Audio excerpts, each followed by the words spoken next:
Salut, tu vas bien? Alors aujourd'hui, je vais te parler du sens de l'orientation. Comment ne pas perdre le nord? Tout simplement, quand tu dessines un personnage ou un animal, il y a les membres, les jambes qu'il faut bien orienter. Quand tu dessines un paysage, il y a des lignes qui peuvent indiquer la profondeur. Donc on va voir comment, avec des jeux que j'ai créés, tu peux t'habituer à bien repérer ces lignes car sur le dessin, va falloir aussi les mettre correctement dans le bon sens, dans la bonne orientation. Tu es prêt? On y va? Tu es prêt? Alors, voilà, on rentre dans le carnet de jeu de l'orientation. Alors, voilà la guitare qui a un manche orienté. Retiens bien l'image et ce que tu vois. Oui, le dessin, ça fait aussi appel à la mémoire quand même, hein. Allez, maintenant, tu te rappelles quel était le manche? Celui-là, celui-là, celui-là, celui-là. Est-ce que c'était celui-là, la direction? Ben non. Allez, on va dire qu'elle était un peu plus redressée. C'était ça. Non. Tu l'as trouvé, c'est sûr. J'en étais sûre. C'est celui-là. Yes. Allez, on va en faire un autre. Ah, un personnage.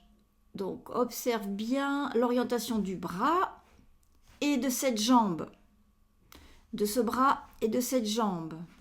Observe bien l'orientation. On passe après. Et voilà, il faut cliquer sur le bon bras. Est-ce qu'il était comme ça? Est-ce qu'il était vers le bas? Je dirais qu'il était là.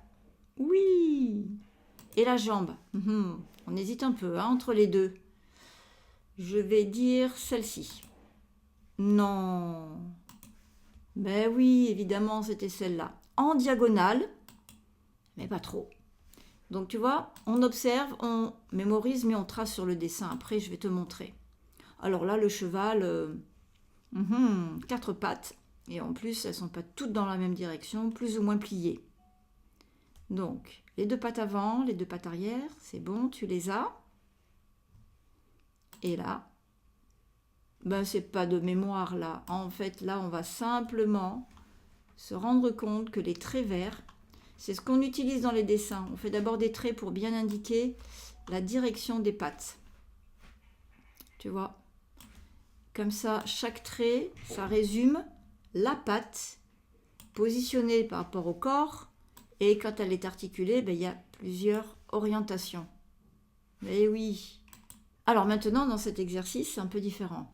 Là, il y a une forme, bon, pour représenter le corps simplement hein, de la girafe, qu'on demande de mettre ici. Et à l'aide du crayon, oui, la première étape, c'est tracer les lignes pour indiquer et la longueur et la bonne direction. On peut faire les deux petits traits des oreilles. Sur une tablette avec un stylet, c'est encore mieux, mais là, c'est un dessin simple. Il faut indiquer la direction des pattes, leur position bien sûr, hein, de manière à bien représenter à chaque fois la direction quand elle est pliée ou pas trop.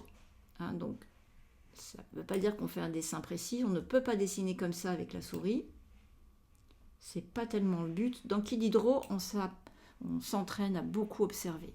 Donc là, on a un personnage, pareil, on va déplacer juste la forme du buste, qui n'est pas vraiment un rectangle, mais qui s'en rapproche, et on va indiquer. Alors, pour la tête, droite, verticale. Pour le bras, légèrement en diagonale. La main qui remonte.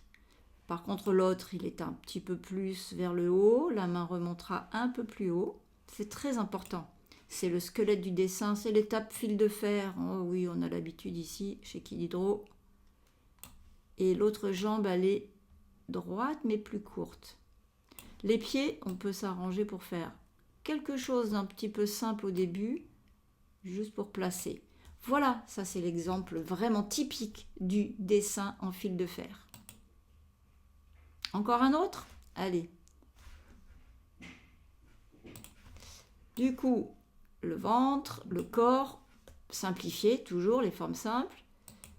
Et puis, on va tracer la tête. Alors, verticale, il ne la penche pas.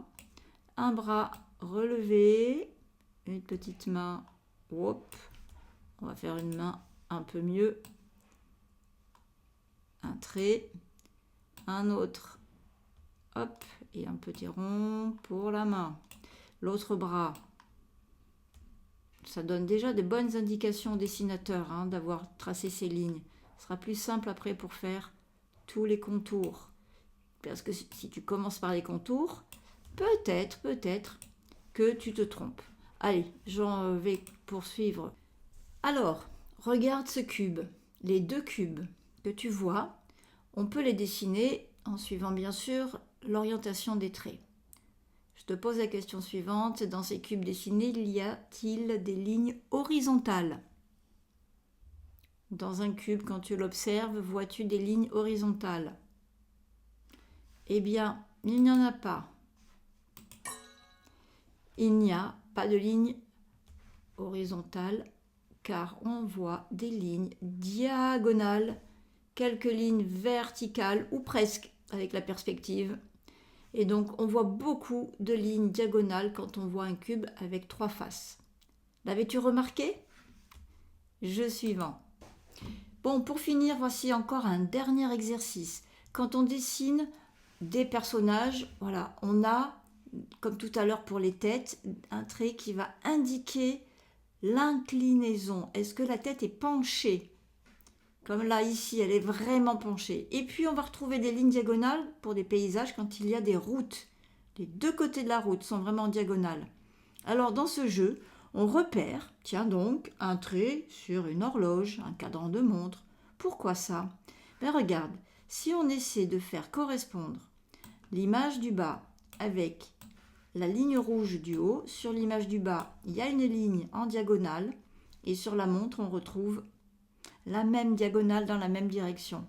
Où est-ce que je vais placer l'image du garçon? Milieu, là, là. On est d'accord? Tu vois que l'aiguille, le trait rouge est dans la même direction que ce trait sur le visage. C'est donc ce trait dans cette direction qu'il faudra faire sur le papier. Je pense qu'on met l'image ici du chat et ici la ligne rouge qu'on retrouve sur le cadran. Vérifions. C'est exact. Donc voilà, la solution, ça permet de vérifier si on a le bon cadran avec la bonne image. C'est sympa. Oui, l'observation, c'est ce qui prépare le dessin. Alors tu as compris comment t'entraîner à observer pour préparer ton dessin. Maintenant, tu vas pouvoir regarder toutes les images et les sujets que tu préfères dessiner et pense à bien repérer l'orientation de chaque trait. Si tu as du mal, n'hésite pas à me poser des questions. Ou alors abonne-toi à la chaîne pour ne pas oublier de regarder toutes mes prochaines vidéos. Je te retrouve bientôt. Ciao!